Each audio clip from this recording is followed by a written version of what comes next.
Bismillahirrahmanirrahim. Assalamualaikum warahmatullahi wabarakatuh. Alhamdulillahilladzi arsala rasulahu bil huda wa dinil haq liyudhhirahu 'alad dini kullih walau karihal musyrikun walau karihal munafiqun. Asyhadu an la ilaha illallah wahdahu la syarikalah wa asyhadu anna Muhammadan 'abduhu wa rasuluh la nabiyya wa la rasula ba'dah. Allahumma shalli wa sallim wa barik ala nabiyyina wa habibina Muhammad wa ala alihi wa ashabi ajma'in, amma ba'. Rekan-rekan mahasiswa yang berbahagia, insya Allah pada kesempatan kali ini kita akan melanjutkan pembahasan kita mengenai masalah tauhid dan urgensinya dalam kehidupan sehari-hari. Nah, pada kesempatan kemarin kita sudah membahas mengenai beberapa uraian terkait masalah tauhid yang kita awali dari pembahasan terkait apa itu definisinya. Kemudian kita lanjutkan mengenai rukun-rukun dari tauhid yang mana terdiri dari nafyun, peniadaan segala sesembahan dan Tuhan yang ada. Kemudian isbat, pemantapan, penetapan bahwa satu-satunya sesembahan hanyalah Allah Subhanahu wa Ta'ala. Dan kemudian kita lanjutkan dengan syarat-syarat diterimanya kalimat la ilaha illallah. Nah, selanjutnya kita akan membahas mengenai macam-macam atau pembagian dari tauhid itu sendiri. Tauhid secara umum terbagi menjadi 3 macam. Yang pertama adalah tauhid rububiyah, kemudian yang kedua adalah tauhid uluhiyah, dan yang ketiga adalah tauhid asma wa sifat. Apa itu tauhid rububiyah, tauhid uluhiyah, dan juga tauhid asma wa sifat? Akan kita urai satu persatu sebagai berikut. Yang pertama adalah tauhid rububiyah, ya. Secara bahasa, rububiyah itu berasal dari kata rob, yang mana artinya adalah memelihara, mengasuh, melindungi, mendidik, atau menjaga. Adapun secara istilah, maksud dari tauhid rububiyah adalah bagaimana kita mengesahkan Allah Subhanahu wa Ta'ala sebagai pencipta, penguasa, dan pengatur segala sesuatu yang ada di alam semesta. Hal inilah yang harus kita yakini, bahwa Allah Subhanahu wa Ta'ala itu merupakan zat yang menciptakan, ya, kemudian menguasai dan juga mengatur segala sesuatu. Dan bukan hanya itu, tetapi Allah Subhanahu wa Ta'ala juga memberikan pemeliharaan terhadap kita semua dan juga melakukan penjagaan. Maka tauhid rububiyah ini pada prinsipnya kita meyakini, ya, kita yakin sepenuhnya bahwa Allah itu yang menciptakan kita berdasarkan manhaj fitri, ya, atau manhaj wijdani. Wijdan itu artinya adalah perasaan atau suara hati, ya. Manusia itu secara fitrah itu pasti mengakui bahwasanya Allah Subhanahu wa Ta'ala itu adalah zat yang menciptakannya, ya. Dan hanya dialah, ya, hanya Allah Subhanahu wa Ta'ala itu yang berhak untuk disembah. Itu secara fitrah. Jadi nurani kita itu sudah mengakui bahwasanya Allah Subhanahu wa Ta'ala itu Tuhan kita. Dalam sebuah hadis, ya, Rasulullah Shallallahu alaihi wasallam itu mengingatkan, kullu mauludin yuladu 'alal fitrah fa abawahu yuhawidanihi aw yumajjisanihi aw yunassiranihi. Bahwasanya setiap anak yang lahir, ya, itu lahir dalam keadaan fitrah atau suci. Hanya saja kedua orang tuanya lah yang kemudian membuat anak tersebut menjadi Yahudi, membuat anak tersebut menjadi Majusi, dan juga membuat anak tersebut menjadi Nasrani. Sehingga kalau kembali ke fitrah, ya, maka seorang anak yang lahir itu pasti berislam, ya. Itu secara fitrah. Karena fitrah itulah yang kemudian membawa kita pada agama Islam dan meyakini bahwa Allah Subhanahu wa Ta'ala itu Tuhan bagi kita umat manusia. Nah, hal inilah yang kemudian dipertegas, ya, dalam Al-Quran surat Al-A'raf ayat 172. Ketika kita masih berada di dalam kandungan, ya, kita ditanya oleh Allah Subhanahu wa Ta'ala, alastu birabbikum, bukankah aku ini Tuhanmu, ya? Kemudian kita menjawab, qalu bala syahidna, ya. Kita menjawab, betul, engkau adalah Tuhan kami dan kami bersaksi. Maka dari itu bisa dikatakan sejak kita berada di dalam kandungan, ya, kita itu sudah bersaksi, kita itu sudah bersyahadat, kita itu sudah menyatakan bahwa tiada Tuhan yang berhak disembah kecuali Allah Subhanahu wa Ta'ala. Maka dari itu bisa dikatakan ya, seandainya kita ditanya kapan kita berislam ya, kita berislam itu sudah sejak di dalam kandungan ya. Sejak berada di dalam kandungan, kita sudah menyatakan diri, bersaksi bahwa tiada Tuhan selain Allah, dan pada waktu itu pula sudah beragama Islam. Nah, selanjutnya adalah tauhid uluhiyah.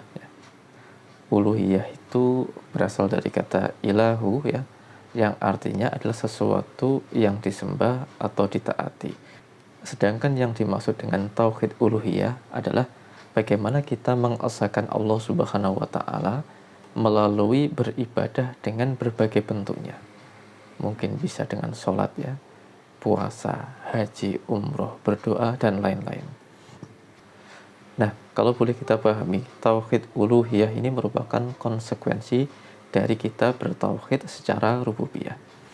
Kalau secara rububiyah itu kita meyakini, kita percaya bahwa Allah itu adalah pencipta kita, Allah itu yang memelihara kita, Allah itu yang berkuasa atas segala sesuatu. Maka tauhid uluhiyah ini adalah konsekuensi logis dari kita menjadikan Allah sebagai Tuhan kita. Jadi kita harus beribadah. Kita harus tunjukkan bukan hanya sekedar dalam keyakinan kita, tetapi harus kita wujudkan dalam bentuk amal perbuatan kita, dalam bentuk ibadah-ibadah yang kita lakukan, yang kita persembahkan untuk Allah Subhanahu wa Ta'ala. Jadi kalau boleh dikatakan tauhid rububiyah itu bersifat teoritis, sedangkan tauhid uluhiyah itu bersifat praktis. Harus kita wujudkan dalam bentuk amaliyah-amaliyah yang kita lakukan dalam rangka mendekatkan diri atau beribadah kepada Allah Subhanahu wa Ta'ala. Dalam Al-Quran surat Al-Anbiya ayat 25, Allah mengingatkan, wa ma arsalna min qablika mir rasulin illa nuhi ilaihi annahu la ilaha illa ana fa'buduni. Dan kami tidak mengutus seorang rasul pun sebelum kamu, maksudnya adalah kepada Nabi Muhammad, melainkan kami wahyukan kepadanya bahwasanya tidak ada Tuhan yang berhak disembah selain aku, yaitu Allah Subhanahu wa Ta'ala. Fa'buduni, maka sembahlah aku. Nah, ini adalah gambaran bagaimana kita harus bertauhid secara uluhiyah, yang harus kita wujudkan dalam bentuk beribadah kepada Allah Subhanahu wa Ta'ala dengan berbagai bentuknya. Kemudian yang ketiga adalah tauhid al-asma wa sifat ya. Tauhid dalam bentuk nama-nama dan juga sifat-sifat. Pada tauhid ini ya, kita mengesahkan Allah Subhanahu wa Ta'ala dengan meyakini bahwa Allah itu mempunyai nama-nama dan Allah itu mempunyai sifat-sifat yang maha sempurna. Allah sendiri menegaskan dalam Al-Quran surat Al-A'raf ayat 180, walillahil asma'ul husna, bahwa Allah memiliki asma'ul husna, nama-nama yang baik, yang harus kemudian kita yakini bahwa nama-nama yang baik itu ya, itu sepenuhnya ada dalam kesempurnaan yang tertinggi. Jadi kita harus memahami bahwa 99 nama ya dari Allah itu tidak boleh kita ragukan sedikit pun. Seandainya kemudian kita meragukan mungkin hanya satu nama, maka ada permasalahan dalam tauhid yang kita lakukan. Katakanlah kita mengetahui di dalam Asmaul Husna itu ada Al-Malik, yang artinya maha merajai. Maka implementasinya, ya, penerapannya, kita harus meyakini bahwa raja di raja itu adalah Allah Subhanahu wa Ta'ala. Mungkin kita bisa menjadi pemimpin, katakanlah wali kota atau bupati yang menguasai segala yang ada di kota atau kabupaten tertentu, atau mungkin kita menjadi presiden yang menguasai suatu negara ataupun yang lebih tinggi dari itu. Kita harus meyakini bahwa pada prinsipnya raja di raja adalah Allah Subhanahu wa Ta'ala, maka kekuasaan yang ada dalam diri kita itu pada dasarnya merupakan amanah yang diberikan oleh yang maha memiliki kekuasaan, yakni Allah Subhanahu wa Ta'ala. Sehingga dalam menjalankan amanah itu jangan sampai apa yang kita lakukan ya dalam memimpin itu menyalahi segala ketentuan yang ditetapkan oleh Allah Subhanahu wa Ta'ala. Selain itu ada juga nama Al-Khaliq misalnya, yang artinya adalah Maha Mencipta. Nah, dalam hal ini kita juga tidak boleh ya kemudian mengira-ngira kira-kira Allah itu bisa bangga menciptakan robotnya. Kira-kira Allah itu bisa bangga menciptakan ini dan itu. Kalau Allah itu Maha Mencipta, jadi yang mencipta segala sesuatu. Tidak ada yang tidak bisa diciptakan oleh Allah Subhanahu wa Ta'ala, apapun itu. Semua bisa. Dan kita harus meyakini itu semua. Itu adalah gambarannya bagaimana kita itu harus bertauhid asma wa sifat. Nah, itu semua merupakan macam-macam tauhid yang harus kita ketahui untuk kemudian mendapatkan gambaran secara utuh mengenai konsep tauhid dalam Islam. Dan yang perlu kita ketahui lagi ya, antara ketiga jenis atau macam itu satu sama lain tidak bisa dipisahkan. Tauhid rububiyah itu tidak terpisah dengan tauhid uluhiyah. Tauhid uluhiyah itu tidak bisa terpisah dengan tauhid asma wa sifat. Tauhid asma wa sifat juga tidak terpisah dengan tauhid rububiyah. Jadi ada hubungan korelatif dan kita harus juga bisa memahami secara komprehensif terkait tiga jenis tauhid tersebut. Yang jelas ya, tiga jenis ini pada prinsipnya adalah satu kesatuan ya, tidak bisa dipisahkan satu sama lain. Dengan kita membagi tiga ini bukan berarti kemudian ini tauhid kok dibagi-bagi. Nah, tidak demikian ya. Kita mengurai ya, dengan berbagai macam atau jenis ini supaya lebih mudah bagi kita untuk memahami prinsip-prinsip yang ada dalam tauhid, sehingga konsep tauhid secara utuh itu akan mudah untuk kita pahami atau kita ketahui.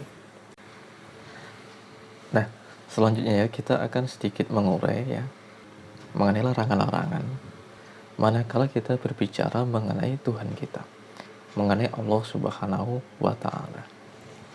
Larangan yang pertama adalah apa yang disebut dengan tahrif ya. Tahrif maksudnya adalah mengubah ya, baik itu mengubah lafaz ataupun makna dari sifat-sifat Allah Subhanahu wa Ta'ala. Misalnya ada nama Al-Malik yang artinya Maha Merajai. Nah, kemudian kita memahami bahwa ini maksudnya adalah Allah itu Maha Merajai ketika nanti di akhirat. Kemudian ketika di dunia Allah tidak Maha Merajai. Nah, hal seperti ini bisa dikatakan bentuk tahrif ya. Artinya kita mengubah makna dari sifat Allah yang Maha Merajai. Maka kita harus memahami bahwa Maha Merajai ini maksudnya secara utuh. Raja di raja ketika di dunia dan juga raja di raja ketika di akhirat. Sehingga Allah di waktu yang bersamaan Maha berkuasa dan menguasai segala sesuatu, baik itu terkait urusan duniawi ataupun terkait urusan ukhrawi. Larangan selanjutnya adalah taktil ya, yang artinya mengosongkan, meninggalkan atau menafikan sifat-sifat ketuhanan Allah Subhanahu wa Ta'ala ya. Contohnya kita tahu bahwa Allah Subhanahu wa Ta'ala itu adalah Ar-Razzaq, Maha memberi rezeki. Tapi dalam prakteknya misalnya kita mengatakan bahwa saya ini mendapatkan harta, saya ini mendapatkan rezeki karena jerih payah saya pribadi. Nah, artinya apa? Dalam prakteknya kita menafikan ya, bahwasanya Allah itu adalah yang memberi rezeki untuk hambanya. Sehingga bisa dikatakan kita melakukan taktil ya, menafikan sifat Allah. Satu saja sifat Allah kita nafikan, tauhid kita bermasalah ya. Maka dari itu ya, sekecil apapun kita mengingkari ya sifat Allah itu harus kita tinggalkan, harus kita jauhi. Larangan yang ketiga adalah takyif ya. Takyif itu artinya adalah meyakini sifat Allah itu memiliki bentuk, memiliki rupa. Dan kemudian kita banyak bertanya mengenai sifat dan bentuk dari Allah Subhanahu wa Ta'ala tersebut. Misalnya dengan mengatakan bentuk Allah itu seperti ini, bentuk Allah itu seperti itu. Kemudian kita banyak bertanya tentang Allah Subhanahu wa taala. Allah itu saat ini kira-kira sedang ngapain? Allah itu ketika malam apa yang dilakukan? Allah itu rumahnya seperti apa? Allah itu ngobrolnya sama siapa? Allah itu diskusinya bagaimana? Dan seterusnya. Nah, pertanyaan-pertanyaan itu ya, itu tidak baik. Karena itu bisa merusak tauhid kita.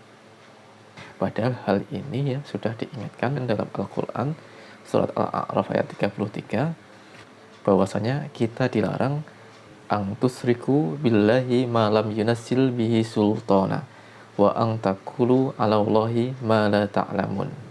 Kita dilarang untuk mempersekutukan Allah dengan segala sesuatu yang Allah tidak menurunkan hujah untuk itu, dan mengharamkan pula bagi kita ya berkata tentang Allah padahal kita tidak punya pengetahuan terkait hal itu. Maka keinginan untuk mengetahui karakteristik ya dari Allah itu merupakan sesuatu yang terlarang bagi kita ya. Dengan alasannya diantaranya kita tidak pernah melihat secara langsung. Kita juga tidak bisa menemukan suatu gambaran yang mirip atau sama dengan Allah Subhanahu wa taala. Kita ya juga tidak pernah menerima pemberitaan baik itu dalam Al-Qur'an ataupun As-Sunnah terkait karakteristik dari Allah Subhanahu wa taala secara detail ya. Kita cukup mengimani sesuatu yang memang dijelaskan dalam Al-Qur'an dan juga dalam As-Sunnah tanpa banyak bertanya. Nah, larangan yang keempat adalah tamtsil ya, melakukan suatu pemisalan. Jadi kita meyakini sifat Allah itu serupa dengan sifat-sifat yang ada pada makhluknya. Ketika Allah itu melihat ya, kemudian kita memberikan suatu gambaran bahwa melihatnya Allah itu seperti bagaimana cara manusia itu melihat. Kalau tempatnya jauh mungkin pakai teleskop ya.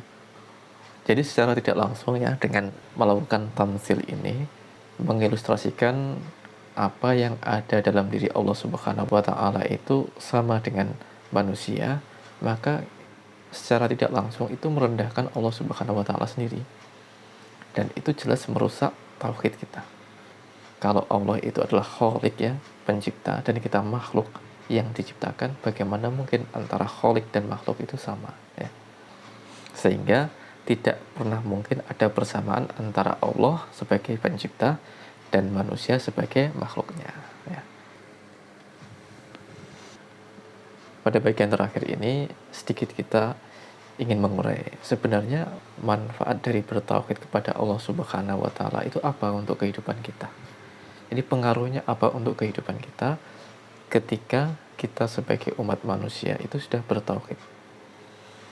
Kalau harus diurai ya, ada sangat banyak manfaat bertauhid untuk kehidupan manusia. Baik itu manfaat secara pribadi, secara personal, ataupun secara sosial. Manfaat untuk diri kita sendiri, manfaat untuk hidup kita dalam berkeluarga, hidup kita dalam bermasyarakat, hidup kita dalam berbangsa dan bernegara. Tentu ada sangat banyak. Dari sekian manfaat yang sangat banyak itu, 6 hal ini hanya bagian kecil ya dari manfaat-manfaat atau pengaruh-pengaruh bertauhid dalam kehidupan bermasyarakat. Yang pertama, tauhid itu membuat kita ya berpikir dan berwawasan luas. Nah, kenapa bisa demikian? Hal ini kita berangkat dari suatu pemahaman bahwa ketika seseorang bertauhid, ada satu karakteristik kita berlaku adil.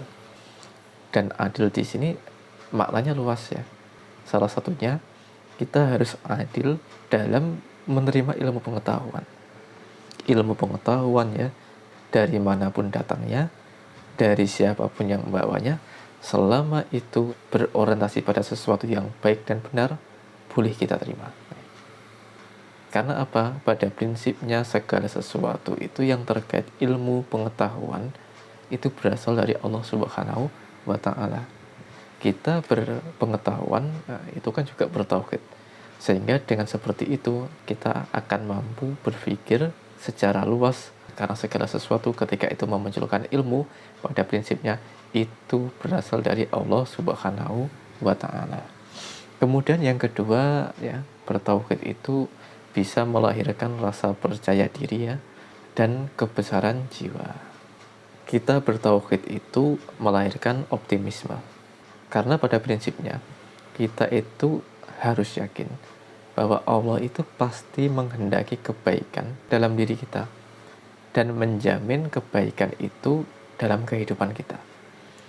Sehingga ketika kita bertauhid ya, kita harus yakin dan percaya bahwa kita itu bersama dengan Allah Subhanahu wa taala.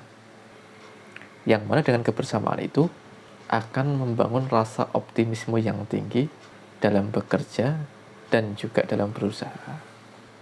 Maka dari itu bertauhid itu punya dampak yang sangat luar biasa terkait optimisme kita dalam kehidupan ini.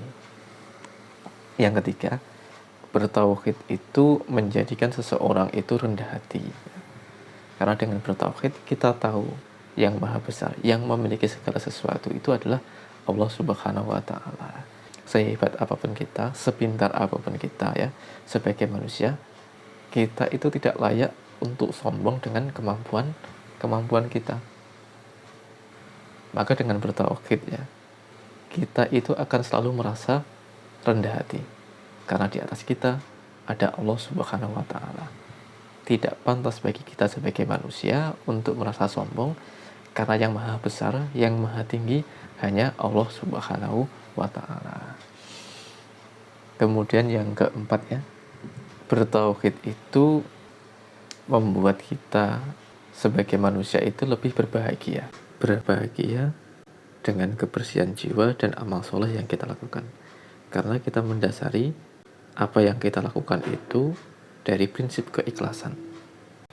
Kita bertauhid itu memunculkan rasa keikhlasan dalam kehidupan.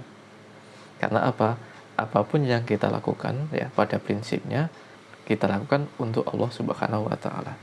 Kita tidak mengharapkan pujian, kita tidak mengharapkan penghargaan, kita tidak mengharapkan sesuatu yang terkait dunia ini.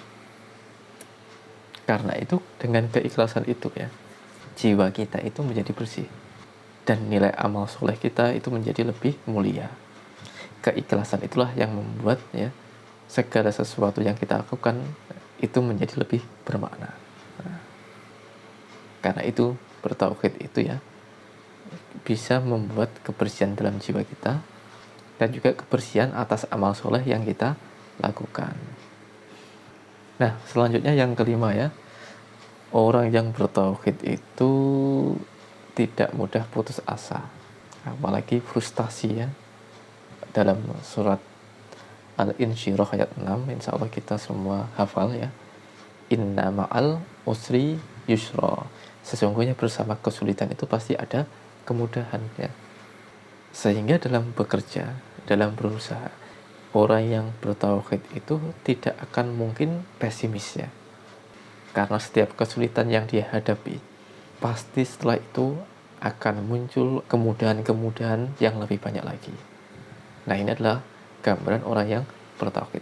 Orang yang bertauhid tidak akan pernah putus asa ya. Dan yang terakhir ya, orang yang bertauhid itu akan selalu berada dalam ketenangan yang hakiki, ketenangan yang abadi. Karena apa? Karena orang yang bertauhid itu selalu bersama dengan Allah Subhanahu wa taala. Dalam Al-Qur'an surat Ar-Ra'd ayat 28 ya. Alladzina amanu wa tatma'innu qulubuhum bi dzikrillah. Ala bi dzikrillahi tatma'innul qulub. Yang artinya adalah orang-orang yang beriman ya, dan hati mereka itu akan menjadi tentram dengan mengingat Allah Subhanahu wa taala. Dan ingatlah ya, hanya dengan mengingat Allah itu hati kita itu menjadi tentram. Artinya apa? Dengan selalu dekat dengan Allah, itulah yang kemudian membuat kita itu menjadi tenang. Jadi ada satu karakter ma'iyah ya, artinya kebersamaan dengan Allah. Dengan bertauhid, selalu mengingat Allah, selalu merasa bersama dengan Allah, kita itu akan tenang. Kalau seseorang itu sudah dibersamai Allah ya, bersama dengan Allah, dimanapun, kapanpun dia akan tenang. Meskipun mungkin di tengah masyarakat yang sangat banyak dengan berbagai macam kegiatan, dia akan selalu damai, selalu tenang. Jadi inilah karakter ya, ketika orang itu bertauhid, dia akan mendapatkan ketenangan yang hakiki. Nah, itulah beberapa ya manfaat atau pengaruh bagaimana kita bertauhid dalam kehidupan sehari-hari. Tentu di luar itu ada sangat banyak manfaat yang bisa kita dapatkan. Akan tapi dengan keterbatasan waktu, mungkin hanya ini yang bisa saya sampaikan terkait pengaruh dan juga manfaat bertauhid dalam kehidupan sehari-hari. Demikian pembahasan terkait masalah tauhid. Semoga bermanfaat. Nasrun minallah wa fathun qarib wa basyiril mu'min. Wassalamualaikum warahmatullahi wabarakatuh.